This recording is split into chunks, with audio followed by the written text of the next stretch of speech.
चलिए स्टूडेंट्स, आज हम लोग परसेंटेज से कुछ क्वेश्चंस देखेंगे। फर्स्ट क्वेश्चन है value of 1.01 as percentage is. ठीक है, ये चार ऑप्शंस दिए हुए हैं आपको। इसको हम लोग को इस नंबर को 1.01 को परसेंटेज में कन्वर्ट करना है। ठीक है, देखिए इसमें हम लोग सबसे पहले क्या करेंगे, ये पॉइंट हटाएंगे, ये पॉइंट हटा देंगे और पॉइंट हटेगा जब, तो चूंकि दो नंबर के पॉइंट के बाद दो डिजिट है तो यहाँ पे 2 0 आ जाएगा। ठीक है, उसके बाद क्या करना होता है, परसेंटेज में किसी भी रेशियो को जब p बाई क्यू के फॉर्म में रहेगा तो उसको परसेंटेज में कन्वर्ट करने के लिए सिर्फ 100 से मल्टीप्लाई करना पड़ता है। ये 100 कट जाएगा तो आपका 101% आंसर हो जाएगा। ठीक है, मतलब आपको क्या याद रखना है, कोई भी आपको अगर रेशियो मिल जाता है, सपोज कीजिए आपको निकालना है 20/50। ठीक है, इसका रेशियो निकालना है, इसका सॉरी परसेंटेज निकालना है, तो क्या करेंगे हम लोग 100 से मल्टीप्लाई कर देंगे। 50 2 जा 100 और ये हो जाएगा 2 2 जा 4, दैट इज 40%। मतलब आपको अगर p बाई क्यू दिया हुआ रहेगा तब तो आप उसको सिंपली 100 से मल्टीप्लाई कर देंगे, वो आपका परसेंटेज में आ जाएगा। लेकिन अगर जैसे डेसिमल वाले नंबर रहेगा तो डेसिमल हटाएंगे तो ऑटोमेटिकली ये p बाई क्यू के फॉर्म में आ जाएगा, फिर इसको 100 से मल्टीप्लाई करेंगे तो हमारा परसेंटेज आ जाएगा। बहुत ईजी क्वेश्चन था ये। सेकेंड क्वेश्चन है 40% of a number is 256, what is 25% of the number. 40% of a number, तो वो नंबर क्या है वो हमें पता नहीं, तो 40% ऑफ नंबर, तो उसको हम लोग x मान लेते हैं। इसका मतलब इक्वल टू 256। इस तरह से आपको जो लाइन लिखा हुआ रहेगा उसको आप इक्वेशन में कन्वर्ट कर देंगे। 40% ऑफ अ नंबर हमें पता नहीं तो उसको हमने x मान लिया। इज मतलब होता है इक्वल टू 256, तो 256 लिख दिया। फिर उसके बाद वो बोला है what is 25% of that number. ठीक है, फिर इस नंबर का 25% होगा, वो आंसर होगा। पहले हम लोग को ये x निकालना है, उसके बाद इस x का 25% निकालना होगा। तो पहले x निकाल लेते हैं, ये कैसे निकलेगा 40%, तो 40% का मतलब होता है डिवाइडेड बाई 100। ठीक है, जब परसेंट को नंबर में कन्वर्ट करते हैं तो डिवाइड बाई 100, और जब रेशियो को परसेंटेज में कन्वर्ट करते हैं तो इनटू 100। ठीक है, ऑफ का मतलब होता है मल्टीप्लीकेशन, x इक्वल टू 256।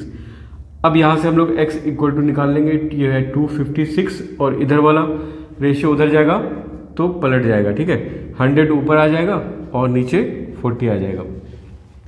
ठीक है, ये आप इसको इस तरह से 0 0 कट कर देंगे, ये 4 से ये चला जाएगा, 4 6 जा 24 और 4 4 जा 16, तो ये आपका हो जाएगा 640। ठीक है, 640 आ गया। ठीक है, तो ये नंबर हमारा x जिसको हमने माना था कि जिसका ये 256 है, वो क्या है 640 है।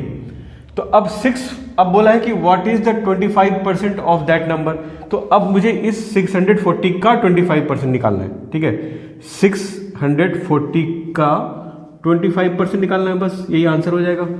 तो इसका 25% कैसे निकालेंगे, इसको 25 4 जा 100 और ये 4 1 जा 4 और 4 6 जा 24 0, तो 160 जो होगा ये आंसर हो जाएगा। ठीक है, ठीक है, पहले एक बार वो नंबर निकालना है, फिर उसका 25% निकालना है।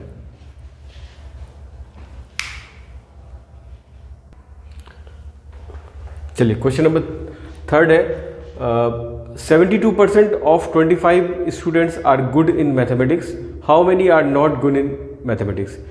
ऑप्शन में देखिए परसेंटेज में आंसर दिया हुआ है, तो इस 25 का कोई मतलब नहीं रह गया।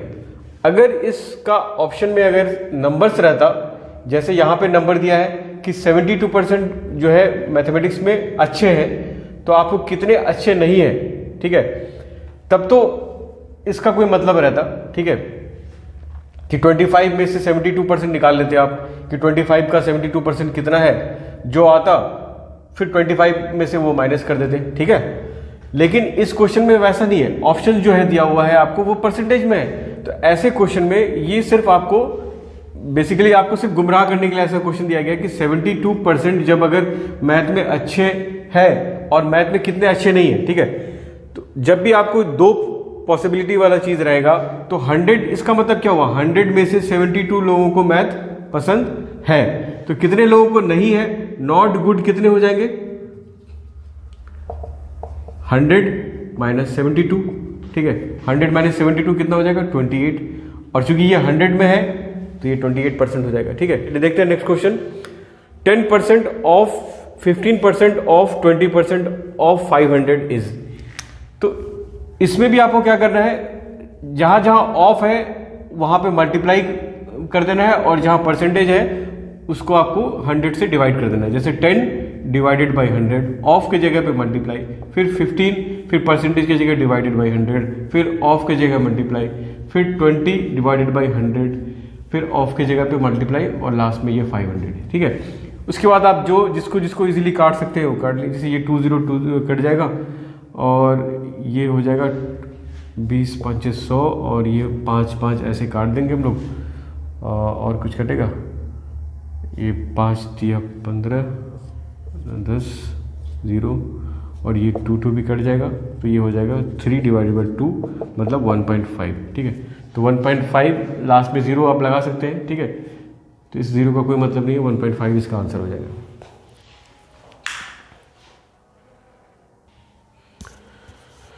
चलिए क्वेश्चन नंबर 5 है 10% ऑफ 25। 10% का मतलब डिवाइडेड बाई 100, ऑफ मतलब मल्टीप्लाई, 25 इज का मतलब इक्वल टू, फिर 25% मतलब divided by 100 of what, fill in the blanks. तो हम लोग उसको x मान लेते हैं, ठीक है। बस ये आपका इक्वेशन हो गया। मैंने आपको बताया था परसेंटेज में इस तरह से जैसा भी रहेगा आप उसको जैसे जैसे बोलेगा आप वैसे वैसे लिखते जाइए और इक्वेशन बन जाएगा आपका, ठीक है। तो उसके बाद आप इस इक्वेशन को सॉल्व कर लीजिएगा। ये 25 LHS, ये अगर देखिए ऊपर वाला ऊपर से कट जाता है, इक्वल टू का साइन जब रहता है तो ऊपर वाला ऊपर से कट जाएगा। सिर्फ अगर बीच में मल्टीप्लाई है, यहाँ पे प्लस रहता मल्टीप्लाई की जगह, तब नहीं काटते हम लोग ऐसे, ठीक है।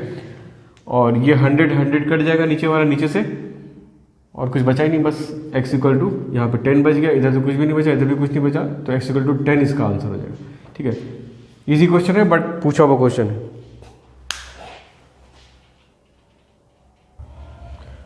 चलिए देखते हैं अगला क्वेश्चन है, a number is increase by 10% and then it is decrease by 10%। मतलब नंबर को पहले 10% बढ़ा देते हैं, फिर 10% घटा देते हैं।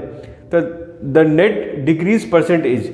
अब इस क्वेश्चन को बहुत तरह तरह से घुमा के पूछा जाता है। यहां तो आपको उसने बता दिया है कि नेट डिक्रीज परसेंटेज, लेकिन कई बार ये बताते भी नहीं है कि वो आपसे पूछ लेंगे कि इंक्रीमेंट होगा या डिक्रीमेंट होगा, ये आपको ऑप्शन में दिया हुआ रहेगा, ठीक है। तो इसमें आपको इजी कर दिया, उसने बता दिया है कि ये आपका जो है डिक्रीज करेगा। जनरली ऐसा भी रहता है कि भाई 10% बढ़ा दिया 10% घटा दिया तो नो चेंज, है ना। बहुत सारे बच्चों को ऐसा भी लगता है कि 10% किसी को बढ़ा दिया फिर 10% कम कर दिया तो कोई चेंज हुआ ही नहीं। बट ऐसा हमको तब लगता है जब हमें परसेंटेज के बारे में अगर क्लियर नॉलेज नहीं है, तब हमें ऐसा जो है लगने लगता है कि ये ऐसा नहीं हो सकता कि भाई 10% बढ़ा दिया फिर 10% घटा दिया तो कुछ नहीं हुआ। बट परसेंटेज में ऐसा नहीं है ना। कैसे नहीं है? क्योंकि अगर सिर्फ किसी चीज में 10 बढ़ा देते फिर 10 पहले 10 प्लस करते फिर 10 माइनस करते तब कोई चेंज नहीं आता, लेकिन परसेंटेज में ऐसा नहीं होगा। क्यों? क्योंकि परसेंटेज किसी का होता है ना। 10% अपने आप में कुछ नहीं होता है, 10% किसी का, किसका 10%, तो वो नंबर हम लोग को पहले मानना पड़ेगा। देखिए अगर इस नंबर को आप x मान के बनाओगे तो ये क्वेश्चन थोड़ा सा टफ हो जाएगा, कुछ थोड़ा लेंदी हो जाएगा। आपको क्या करना है, ये जो नंबर है जिसका कि 10% बढ़ाया जा रहा है, आप उस नंबर को 100 मान लो, ठीक है। 100 मानने से क्या होगा, इसका 10% 10 ही होगा, है ना। 100 का 10%, ठीक है, ये 100 कट जाएगा, 10 ही होगा, ठीक है। तो 100 का परसेंटेज निकालना बहुत इजी होता है, तो इसलिए हम लोग उस नंबर को 100 मान लेते हैं कि हमारे पास जो नंबर है वो 100 है। अब इसका फर्स्ट टाइम क्या हुआ, पहले 10% हम लोगों ने प्लस किया, इंक्रीमेंट किया, 10% इंक्रीमेंट किया, तो इसका 10% हमने देख लिया, 10 मतलब इसमें 10 जो है ऐड हो जाएगा, 10 ऐड हो जाएगा, तो ये 110 हो जाएगा। अब फिर से 10% जो घटेगा वो किसका, इसका, है ना। 110 का 10% घटेगा। अब 110 का 10% कितना होगा, देखिए ये 0 ये 0 ये 0 0 कट जाएगा, तो अब 11 हो जाएगा। देखिए इस केस में 10 आया था, इस केस में 11 आ गया, ठीक है। तो अब जब हम माइनस करेंगे 10%, तो अब 10 माइनस नहीं करेंगे, क्योंकि इस 110 का 10% 11 है, तो इसमें हम 11 माइनस करेंगे। जब 110 में से 11 माइनस करेंगे तो ये 99 आ जाएगा। तो नंबर क्या था पहले 100 माना था हमने, अब वो क्या बन गया, वो 99 बन गया। इसका मतलब क्या हुआ, एक यूनिट कम हो गया, एक जो है कम हो गया, 100 में से एक कम हो गया, और एक चूंकि 100 में कम हुआ तो वही परसेंटेज हुआ।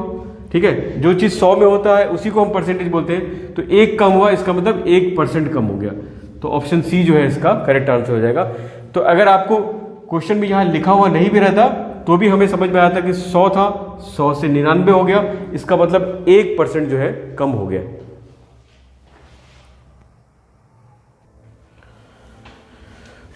नेक्स्ट क्वेश्चन है, a student has to secure 40% marks to pass and he got 40 marks and failed by 40 marks. ठीक है, the maximum number of marks is, आपको टोटल नंबर ऑफ मार्क्स निकालना है।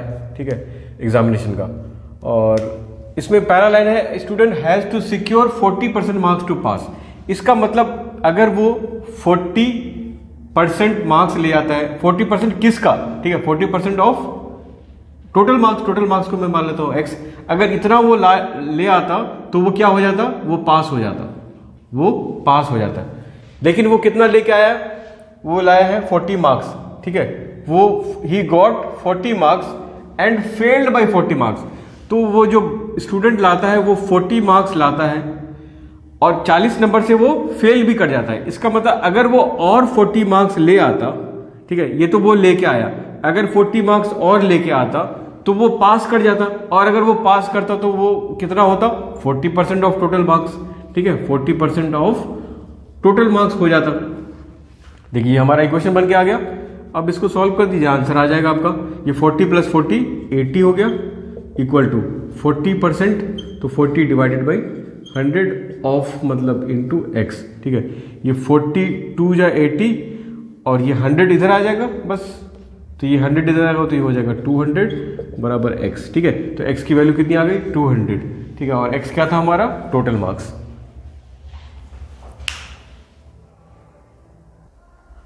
चलिए, Rahman bought an air cooler for 4400 including a tax of 10%। Find the price of air cooler before VAT was added. ठीक है, VAT मतलब VAT, VAT value added tax. ठीक है, तो देखिए ये क्वेश्चन में कुछ नहीं है, बहुत सिंपल सा क्वेश्चन है।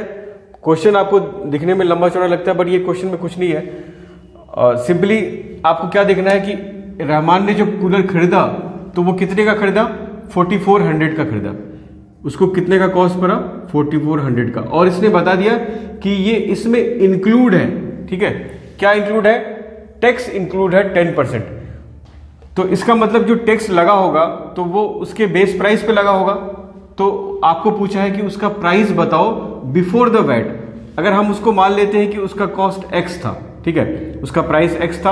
अब जैसे आप कोई चीज खरीदने जाते हो मार्केट में, तो उसकी जो प्राइस होती है उस पे आपको वैट लगता है। ठीक है, जो भी प्राइस होता है, जैसे आप अगर खाना होटल में खाना भी खाने जाते हो तो आपने जो भी खाना ऑर्डर किया, ठीक है, उसका जो कॉस्ट होता है उसके ऊपर वैट लगता है। ठीक है, तो सपोज कीजिए उसका कॉस्ट x था, उस पर वैट कितना लगा, 10%, तो उसमें x प्लस x का 10%। ठीक है, आप हमेशा याद रखिए परसेंटेज अपने आप में कुछ नहीं होता, किसका परसेंट, ये बहुत इंपॉर्टेंट है। ठीक है, किस चीज का परसेंट, तो 10% किसका लगेगा, जो कॉस्ट होगा चीज का, उसी पे परसेंटेज लगेगा। आप जितने ज्यादा अमाउंट का सामान लोगे आपका जो है वैट उतना बढ़ेगा। कैसे बढ़ेगा, ये तो 10% ही रहेगा। अगर मान लीजिए कोई चीज पे, कोई इलेक्ट्रॉनिक्स प्रोडक्ट पे, किसी चीज पे अगर 10% टैक्स है तो वो 10% ही रहेगा। बट आपका जो फिगर रहेगा, जिस क्वांटिटी में आप सामान ले रहे हैं या उसका जो परचेज अमाउंट है, वो अमाउंट जैसे जैसे बढ़ेगा आपका परसेंटेज भी बढ़ता, आपका वो अमाउंट भी बढ़ता रहेगा। परसेंटेज तो सेम ही रहेगा, 10% ही रहेगा, बट आपका अमाउंट बढ़ जाएगा। तो इस क्वेश्चन में भी ये हमने x लिया, उसका बेस प्राइस, अब इसका 10% जो है मुझे टैक्स लग रहा है, और ये मिल के हो रहा है, उसको हम पे कर रहे हैं 4400। तो आपको उसका बेस प्राइस पूछा है, तो यहां से आप x कॉमन बाहर निकाल लीजिए, यहाँ बचेगा 1 प्लस इसको आप कट कर दीजिए, तो ये हो जाएगा 1/10 इक्वल टू 4400।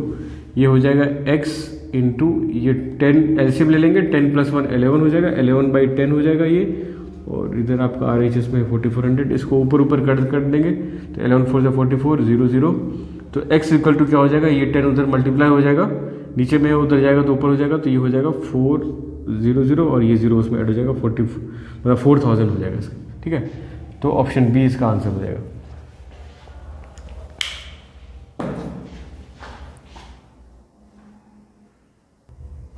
चलिए क्वेश्चन नंबर 9 है, a machinery worth 10,500 depreciated by 5%, its value after 1 year will B.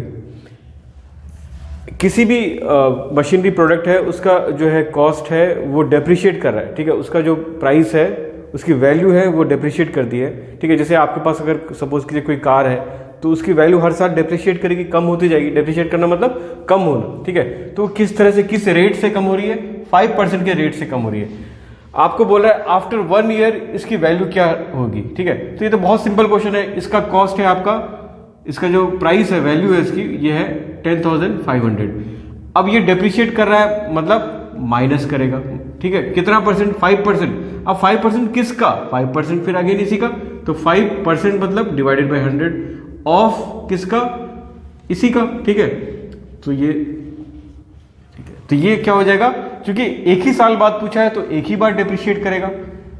अब ये देखिए, इसको अगर हम लोग बाहर निकाल लेंगे, 10500 को बाहर निकालेंगे तो 1 माइनस 5/100 हो जाएगा। देखिए ये एक्चुअल में, देखिए ये एक्चुअल में कंपाउंड इंटरेस्ट का जो हम लोग फॉर्मूला यूज करते थे, A बराबर P 1 प्लस R/100 पे पावर n। जब भी आपको डेप्रिशिएट कर कम हो रहा हो कोई चीज घट रही हो, जैसे पॉपुलेशन है या कार की वैल्यू है, तो आप लोग प्लस की जगह यहाँ पे माइनस यूज कर लेंगे, ठीक है। 1 माइनस R/100 पावर n, ठीक है। यहाँ पे हमारे केस में क्या है, ये n क्या है? 1 है। अगर ये ज्यादा साल के लिए होता, ठीक है, 2 साल 3 साल के लिए होता, तो हम लोग डायरेक्ट कंपाउंड इंटरेस्ट वाला फॉर्मूला यूज कर लेते, ठीक है। उसके बाद आप इसको सिर्फ सॉल्व कर लेंगे, ये कट जाएगा तो उससे आपका ये जो है 9975 इसका आंसर आ जाएगा। इसको सिर्फ सॉल्व करना है, ठीक है, ठीक है। 10500 हो जाएगा, ये 20 हो जाएगा। देखिए 20, यहाँ इसको एलसीएम ले लेंगे तो 20 माइनस 1 19 हो जाएगा, 90/20 हो जाएगा। इसको कट कर दीजिएगा, ये आंसर आ जाएगा, ठीक है, 9975। चलिए अगला सवाल है, the sum of 2 number is 330। 2 number का सम 330 है। If 10% of 1 number is equal to 12% of the other number, then the larger number is. देखिए जब भी आपको ये लिखा रहा है कि 2 नंबर का सम अगर आपको गिवन है, आपको वो दोनों नंबर निकालने हैं, तो हम लोग क्या करते हैं, ये 2 नंबर का सम इतना दिया हुआ है, हम लोग मान लेते हैं कि एक नंबर x है, तो दूसरा नंबर क्या हो जाएगा? 330 माइनस एक्स हो जाएगा, ठीक है। कई बार बच्चों को कंफ्यूजन होता है कि x माइनस 330 बताया था सर ने या 330 माइनस एक्स बताया था, ठीक है। तो उसके लिए आप क्या करो, ये दोनों को ऐड करो। दोनों को ऐड करने से आना चाहिए ना, 2 नंबर का सम इतना है तो इस दोनों को ऐड करने से इतना आना चाहिए। तो जब हम लोग इसको इस दोनों को ऐड करेंगे तो क्या हो जाएगा, यहाँ प्लस करेंगे तो ये x और माइनस एक्स खत्म हो जाएगा, तो 330 बच जाएगा, ठीक है। तो इस तरह से आपको करना है। तो जब भी ऐसा क्वेश्चन रहेगा कि 2 नंबर का सम ये रहेगा, तो आप उसके ऐसे 2 ब्रांच निकाल लेंगे, एक नंबर x हो जाएगा, दूसरा नंबर दिस जो सम है माइनस एक्स हो जाएगा, ठीक है, पहला चीज। अब बोला है 10% ऑफ 1 नंबर, इसने नहीं बोला कि कौन सा वाला है, इसमें से किसी का भी, आप किसी का भी ले सकते हैं दोनों में से। तो मैं मान लेता हूं 10% ऑफ दिस, ठीक है, पहले वाले का 10% ऑफ x, ठीक है, 10% of x equal to 12% of other, 12% of other, इसका ले लेते हैं, ठीक है, 330 माइनस एक्स। अब इसको अगर सॉल्व करेंगे तो क्या हो जाएगा, ये इक्वेशन बन के आ गया, जैसा बोला वैसा हमने लिख दिया, इक्वेशन बन गया, ठीक है। तो 10 divided by 100 into x equal to 12 divided by 100 into 330 minus x, ठीक है। अब जो आप काट सकते हैं काट दीजिए, 100 खत्म हो गया, ये 2 6 Z 12 और ये हो गया 2 5 Z 10। तो LHS में बच गया मेरे पास 5x, और RHS में देखिए ये 6 को चूंकि ब्रैकेट्स के बाहर है तो उसको अंदर मल्टीप्लाई करेंगे, तो 6 0 0 6 3 18 का 8 1 6 18 और 1 19, और ये माइनस 6x हो जाएगा ये, ठीक है। फर्दर इसको हम लोग अगर सॉल्व करेंगे, ये माइनस 6x LHS में आ जाएगा तो इसके साथ ऐड हो जाएगा, माइनस है तो प्लस हो जाएगा, तो 6 5 11x हो जाएगा, और ये हो जाएगा 1980। इसको आप काट देंगे तो ये 11 इधर आएगा तो डिवाइड में हो जाएगा, तो इससे आप काट देंगे तो 11 1 जा 11, यहाँ बचेगा 8, 11 8 जा 88, ठीक है।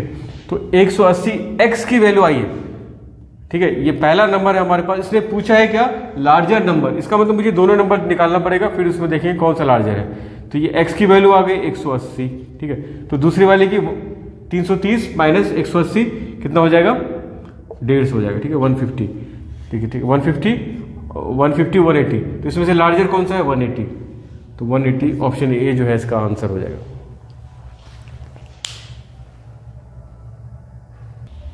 देखिए अगला सवाल हमारा जो है रेशियो एंड प्रोपोर्शन से है। अब चूंकि 8th क्लास में तो हमारा ये एक्सरसाइज है नहीं, ये एक्सरसाइज जो है क्लास 7th का है, बट कई बार जो है एएमयू में देखा गया ये क्वेश्चन रेशियो एंड प्रोपोर्शन से पूछ लेते हैं, इसलिए मैंने उसको इसमें बीच में घुसा दिया है। इसको देखिए कैसे करते हैं, हो सकता है कि आप लोग भूल गए हो, इसलिए ये क्वेश्चन मैंने डाल दिया है इसमें। If a is to b दिया हुआ है 3:4, ठीक है, तो a by b is equal to 3/4 and b is to c, मतलब b by c is equal to 5/6। आपको निकालना है a इज टू सी, मतलब a बाई सी निकालना है कितना होगा, ठीक है। देखिए कुछ नहीं करना आपको, इसका LHS और इसका LHS मल्टीप्लाई कर देना है, इसका RHS इसका RHS से मल्टीप्लाई कर देना है। दो इक्वेशन हमारे पास ये दोनों को हम लोग मल्टीप्लाई कर सकते हैं LHS को LHS से, तो ये हो जाएगा a बाई बी, मल्टीप्लाई करेंगे इसका LHS से तो हो जाएगा b by c equal to इसका RHS लिखेंगे 3/4, फिर इसका RHS लिखेंगे मल्टीप्लाइड बाई, तो हो जाएगा 5/6। अब जब हम इसको मल्टीप्लाई करेंगे तो ये b कट जाएगा, ठीक है। तो LHS में क्या आ गया, जो हमारा रिक्वायर्ड था a/c आ गया, और उसी तरह से इसको सॉल्व कर लेंगे। अब ये हो जाएगा 3 2 जा 6, तो ऊपर हो जाएगा 5 1 जा 5, नीचे हो जाएगा 4 2 जा 8। तो a/c that is a is to c का रेशियो क्या हो गया, 5:8, ठीक है। तो 5:8 इसका आंसर हो गया।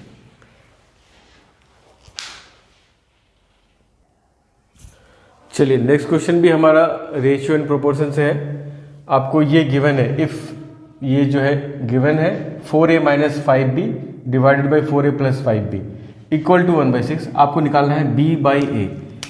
तो b बाई ए निकालने के लिए अगर आप इस इक्वेशन को गौर से देखें, 4a माइनस 5b और यहाँ है 4a plus 5b, b by ए निकालने के लिए मुझे क्या करना होगा, इस ऊपर मतलब इसका न्यूमरेटर और डिनोमिनेटर दोनों में अगर मैं a से डिवाइड कर दूं, हम लोग कर सकते हैं किसी भी नंबर के, अगर कोई फ्रैक्शन है उसके ऊपर नीचे हम किसी सेम नंबर से डिवाइड कर सकते हैं, मल्टीप्लाई कर सकते हैं, ठीक है। प्लस माइनस नहीं कर सकते, ठीक है। ये हमने रैशनल नंबर में पढ़ा था, ठीक है, याद है। अगर मान लीजिए a बाई बी है, ठीक है, तो हम किसी नंबर सपोज कीजिए c से ऊपर नीचे मल्टीप्लाई भी कर सकते हैं और डिवाइड भी कर सकते हैं। तो मैं यहाँ पे क्या करने वाला हूँ, ऊपर भी डिवाइड करने वाला हूँ a से, नीचे भी a से। तो ये क्या हो जाएगा, देखिए ये हो जाएगा 4a minus 5b divided by, मुझे b बाई ए चाहिए तो मैं a से डिवाइड करूंगा, ठीक है। 4a plus 5b divided by a, और RHS में क्या है 1/6। अब इससे होगा क्या, देखिए अब इसको पार्शियल फ्रैक्शन करेंगे तो 4a बाई ए, तो a कट जाएगा, तो मतलब यहाँ पे मेरे पास सिर्फ 4 बच जाएगा, ठीक है।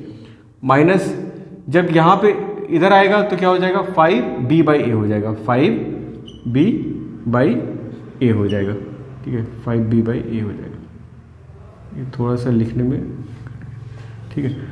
उसके बाद इसी तरह से यहाँ पे इसका पार्शियल फ्रैक्शन करेंगे तो 4a बाई ए और 5b बाई ए, तो 4a बाई ए करेंगे तो a कट जाएगा, यहाँ पर फिर अगेन 4 बच जाएगा, और प्लस 5b बाई ए बच जाएगा, ठीक है, प्लस इक्वल टू 1/6 हो जाएगा। उसके बाद क्या करना है स्टूडेंट्स, क्रॉस मल्टीप्लाई कर देना है, ठीक है, इसको इससे इसको इससे। जब आप क्रॉस मल्टीप्लाई करेंगे तो क्या हो जाएगा,